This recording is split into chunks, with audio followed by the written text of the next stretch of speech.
முகமது நபி ஸல்லல்லாஹு அலைஹி வஸல்லம் அவர்களின் பாஸ்ரை உறவுகள் அனைவருக்கும் அஸ்ஸலாமு அலைக்கும் வரஹ்மத்துல்லாஹி தஆலா வபரகாத்துஹு.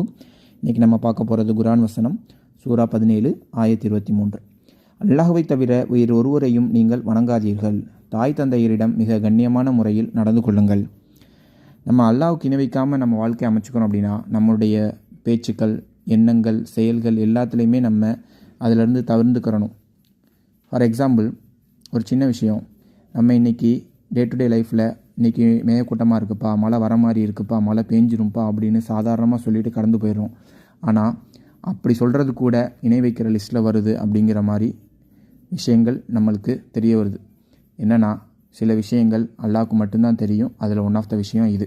ஸோ அதுலேருந்து நம்ம தவிர்த்துக்குருவோம். இன்ஷா அல்லாஹ் அதை மாதிரி சொல்லாமல் இருப்போம். அதே மாதிரி தாய் தந்தையர்கள் நம்மளை இளமை காலத்தில் எப்படி பார்த்துக்கிட்டாங்களோ அதே மாதிரி அவங்களுடைய முதுமை காலத்தில் அவங்கள நம்ம பார்த்துக்குவோம். இன்ஷா அல்லாஹ் துவா செய்வோம். பாய்.